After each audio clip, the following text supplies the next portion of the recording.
Good morning, students. This is your video lecture of Unit 4 given by Navneet Kaur, and the name of the article is Resolving Power. Student, this is very important article. तो इस article में आपके पास क्या है? Resolving power. Resolving power का मतलब क्या होता है कि दो नियर बाय स्पेक्ट्रल लाइंस को आप कितना क्लियरली सेपरेट कर देख सकते हैं, उसे उस इंस्ट्रूमेंट की क्या बोलते हैं?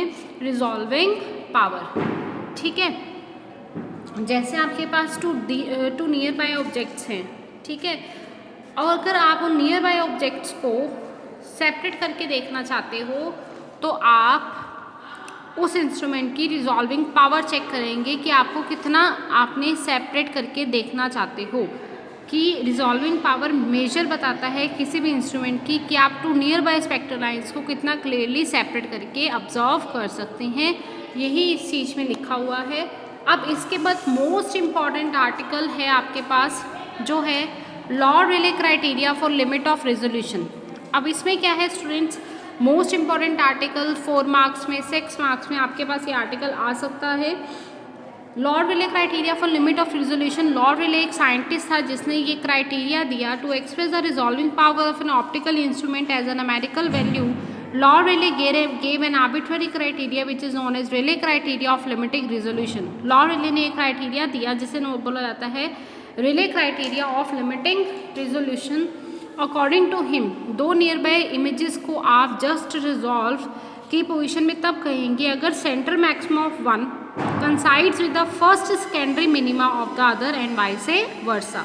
वो कह रहा है अगर सेंटर मैक्सिमा वन अगर कंसाइड करेगा first secondary minima of the other तो इस कंडीशन को क्या बोला जाएगा? आपके पास दो lines are said to be just resolved. कि अगर आप उससे हल्का सा और आगे जाएंगे तो आपको बिल्कुल क्लियरली सेपरेटली दिखाई देंगी दो इमेजेस. वो कह रहा है कि उसके लिए कंडीशन क्या है कि जो आपका सेंट्रल मैक्सिमा है ना वो किसके साथ कंसाइड होना चाहिए? वो कह रहे हैं जो सेंट्रल मैक्सिमा है एक का वो फर्स्ट सेकेंडरी मिनिमा के साथ कंसाइड होना चाहिए. मतलब पहला वाला मिनिमा छोड़ोगे उसके बाद दूसरी वेव का जो सेकंड वाला मिनिमा दिखाई देगा उसको आप लोगे. ठीक है. वो कह रहे हैं here A and B are the central maxima of diffraction pattern of two spectral lines of wavelength λ1 and λ2. वो कह रहा है the angle of diffraction corresponding to central maxima of the image B is greater than the angle of diffraction corresponding to first secondary minima to the right of A. वो कह रहा है जो angle of डायफ्लेक्शन है ना B का वो greater है दैट ऑफ ए. तो कह रहा है लाइंस विल अपीयर. तो इस केस में lines will appear well resolved as shown in figure A. तो इस केस में लाइंस आपको ऐसे दिखाई देंगी. ऐसे लाइंस कैसे दिखाई देंगी? बिल्कुल इस तरह से. ठीक है. Lines are said to be well resolved. ये आपके पास ये सेंट्रल मैक्सिमा इसका, ये इसका फर्स्ट मिनिमा यहाँ पर इसके साथ कंसाइड कर रहा है. देखिए यहाँ पर अभी ये लाइंस जो हैं बिल्कुल क्लियरली सेपरेट दिखाई दे रही है. जस्ट रिजॉल्व की कंडीशन यही है ये. जब सेंट्रल मैक्सिमम सेकेंडरी मिनिमा के साथ कंसाइड करेगा तो आपने ये वाला डायग्राम बना देना है. इस तरह से सेकंड है आपके पास let the centre maxima corresponding to the wavelength lambda and lambda plus d lambda. Lambda एक वेवलेंथ के लिए बात कर रहा है और सेकेंड वेव के लिए बात कर रहा है. Lambda plus d lambda be very close to each other. The angle of first secondary minima of A is greater than the angle of diffraction corresponding to the centre maxima of B. The two images thus overlap and can't be distinguish as separate images. इस case में दो images आपकी almost overlap कर रही हैं, इसको आप separately नहीं देख पा रहे. तो इस कंडीशन को क्या बोला जाएगा? वो कह रहे हैं इसमें आपके पास resultant intensity is given by C curve and therefore two spectral lines are not resolved. इसमें दो spectral lines को आप clearly observe करके नहीं देख पा रहे हैं अगर आपकी वेवलेंथ जो है बिल्कुल पास पास आ रही हैं. तो थर्ड केस में आप क्या करेंगे? let the position of center maximum of A of the spectral line of wavelength lambda coincides with the position of first secondary minimum of B of the spectral line of wavelength or the position of the central maximum of B coincides with the position of first secondary minima of A. वो कह रहा है अगर आप first secondary minima के साथ कंसाइड करा रहे हैं सेंट्रल मैक्सिमा ऑफ A का तो वो कंडीशन कौन सी होगी आपके पास? जस्ट रिजॉल्व्ड की कंडीशन. ये देखिए central maxima first secondary minima के साथ क्या कर रहा है? कंसाइड कर रहा है. तो इस कंडीशन को क्या बोला जाता है, resultant intensity curve is shown by a thick curve C, इस बीच में हल्का सा एक डिप बन जाता है, ठीक है। तो इस कंडीशन को क्या बोला जाता है, so lines are said to be just resolve. अगला आर्टिकल है आपके पास students resolving power of telescope. पहले हमने रिजॉल्विंग पावर सिंपली पढ़ा होता क्या है, अब रिजॉल्विंग पावर पढ़ेंगे टेलीस्कोप की क्या होती है। वही टेलीस्कोप ने दूर जो बहुत ज़्यादा फार अवे ऑब्जेक्ट्स हैं उनको क्लियरली सेपरेट करके दिखाएगा। वो कह रहा है telescope is use to see the distant object से to nearby stars and therefore the amount of details given by it depends upon the angle subtended by its objective by the 2 point objects instead of linear distance between them. वो कह रहे हैं in fact जितना angle resolving power जो है, अगर angle subtended की बात करें, जितना ज़्यादा रिजॉल्विंग पावर होगा तो angle resolving power of the telescope is given by resolving power is equals to 1/d theta. मतलब इनवर्स रिलेशन में है, जितना कम होगा एंगल सबटेंडेड उतनी रिजॉल्विंग पावर उस इंस्ट्रूमेंट की क्या होगी, टेलीस्कोप की क्या होगी, आपके पास ज़्यादा होगी।